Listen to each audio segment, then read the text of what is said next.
कर्नाटक में हिजाब मामले में मुस्लिम लड़कियों को निशाना बनाया गया था, लेकिन हिजाब मामले के बाद एक मुस्लिम लड़कियां लगातार मुल्क और रियासत का नाम रोशन करती नजर आ रही हैं।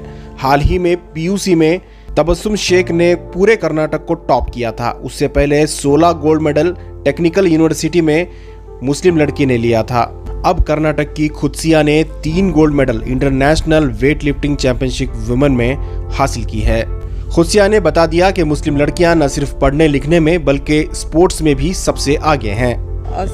साउथ कोरिया जॉनबर्ग के साउथ कोरिया को गई थी वेट लिफ्टिंग चैंपियनशिप के लिए। ये एशिया पैसिफिक मास्टर्स 2023 गेम था और 72 कंट्रीज़ ने इसमें भाग लिया था और माशाल्लाह बहुत अच्छा था कंपटीशन, अच्छा एक्सपीरियंस हुआ। ये मेरा पहला इंटरनेशनल कंपटीशन है जिसमें कि 3 गोल्ड मेडल हुए, 3 गोल्ड मेडल मिले। एक इंटरनेशनल वेट लिफ्टिंग फेडरेशन से था, एक एशिया पैसिफिक मास्टर गेम से और एक ओवरऑल चैम्पियनशिप की वजह से तीसरा गोल्ड बैगेज किया मैंने।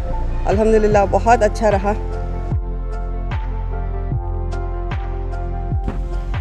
कर्नाटक की एक और मुस्लिम लड़की ने देश का नाम रोशन किया है। बेंगलुरु की खुदसिया नज़ीर ने international wait lifting championship 2023 south Korea से 3 गोल्ड मेडल जीतकर इंडिया पहुंची हैं। बेंगलुरु इंटरनेशनल एयरपोर्ट पर खुदसिया का इस्तकबाल किया गया। साउथ कोरिया में मुनक्किदा Asia's specific masters weight lifting championship में खुदसिया को 3 गोल्ड मेडल हासिल हुए हैं। खुदसिया ने इससे पहले हेवीएस्ट वेट लिफ्टिंग वुमेन में वर्ल्ड रिकॉर्ड बनाया है।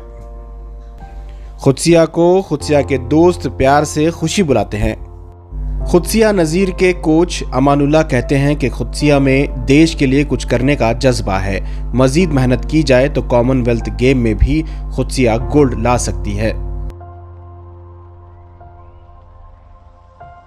बहुत शुक्रिया और बहुत बहुत खुशी हो रही है कि 3 गोल्ड मेडल हुआ है और बहुत 10-12 साल से मैं कोचिंग में हूँ और मैं 10-12 साल से देख रहा हूँ कि ये बहुत सारे लेडीज़ को उतना इंतुजियाज़म नहीं रहता है और उतना पहली बात है कि इंटरेस्ट और एक मोटिवेशन नहीं रहता है उतना देर।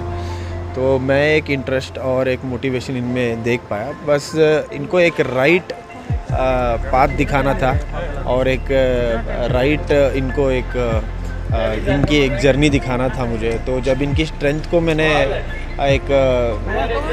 मैंने इनका देखा और एनालाइज़ किया, फिर मुझे पता चला कि इनको वेट लिफ्टिंग में हम इनको दाखिल करा सकते हैं। और जब प्रैक्टिस कर रहे थे तो बहुत कम टाइम में, आप तो भरोसा नहीं करोगे, बहुत कम टाइम में बहुत ज़्यादा वेट उठा रहे थे ये। तो उसमें मुझे एक बहुत इंटरेस्ट दिखने में, फिर उनको अच्छे टेक्निक्स और उनको इंजरी फ्री और उनके डाइट पे काम करने के बाद उनका ये अच्छा रिज़ल्ट आया है। और अल्हम्दुलिल्लाह और बहुत काम करने का है इंशाल्लाह। आगे कॉमनवेल्थ का हमारा टारगेट है, तो इंशाल्लाह कॉमनवेल्थ से हम गोल्ड लेके आएंगे। फिर एक सपना पूरा होगा मेरा, हमारा और हिंदुस्तान का। बेंगलुरु के करीब बंगारपेट में पैदा होने वाली खुदसिया स्टेट रोड ट्रांसपोर्ट में मुलाजिम है। 3 गोल्ड मेडल जीतने के बाद खुदसिया की नज़र अब कॉमनवेल्थ गेम पर है। मुझे अल्लाह के ऊपर बहुत यकीन था कि मैं जीत के ही आऊँगी और हिंदुस्तान के वास्ते जीत के आऊँगी। और मेरा नेक्स्ट मंथ जून में फ़िनलैंड है, यूरोपियन गेम्स को भी मेरा सिलेक्शन हुआ है। और इस एशियन गेम्स के बाद, मेरा ये एशिया पैसिफिक गेम्स के बाद नेक्स्ट ईयर मेरा कॉमनवेल्थ ऑस्ट्रेलिया के लिए सिलेक्शन हुआ है अल्हम्दुलिल्लाह। अच्छा, आमतौर पर देखते हैं कि मुस्लिम खातून जो ज़्यादातर इस तरह के इवेंट्स में हिस्सा नहीं लेते हैं, लेकिन आपने इतना बड़ा कदम उठाया और आपकी फैमिली ने आपको कैसे सपोर्ट किया इस बात पर? जब आप कुछ करना चाहते हैं, क्योंकि आपकी एक ही ज़िंदगी है, हमें एक ही बार पैदा होना है, एक ही बार मरना होता है, तो इसके बीच में की जो ज़िंदगी होती है उसमें एक अपना चॉइस होता है कि ज़िंदगी में क्या कर गुजरना है, अपने हिंदुस्तान के लिए क्या करना है। तो मुझे हिंदुस्तान के लिए कुछ करना था, क्योंकि हमने इतना सब मिल रहा है as a citizen of country of India, हमें इतना सब मिल रहा है, तो इसके बदले में हमें कुछ देना है। तो इसलिए मैंने, हमारे वालिद जो थे, वालिद साहब वो रेसलर थे, नेशनल रेसलर थे, तो जाहिर सी बात है उन्हीं का खून है।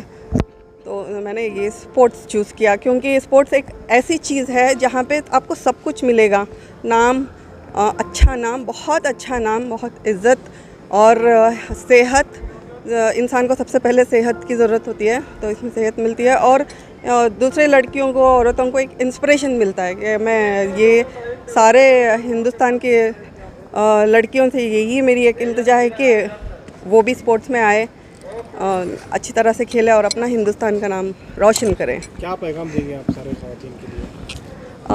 मैं पहले एक बार शुक्रिया अदा करना चाहती हूँ हमारे कोच साहब का। ये हमारे अमान साहब हैं, तो इन्हीं की वजह से आज मैं जो कुछ भी हूँ, इन्हीं के मोटिवेशन की वजह से और इनके एक भरोसे की वजह से मैं इतना बड़ा कदम ले पाई और मेरा अल्हम्दुलिल्लाह एक भी इंजरी नहीं हुआ इस पूरे सफ़र में। तो अमान सर को मैं बहुत तहे दिल से शुक्रिया अदा करना चाहती हूँ और मेरा ये मैसेज है कि लाइफ में ना कभी डिप्रेस होना नहीं चाहिए। चाहे जैसे भी सिचुएशन आ जाए लाइफ में, चाहे कुछ भी हो जाए, इंसान को डिप्रेस होना नहीं चाहिए और एक अल्लाह के ऊपर से यकीन कभी हमें मतलब यकीन मतलब उसे बनाए रखना है। और मैं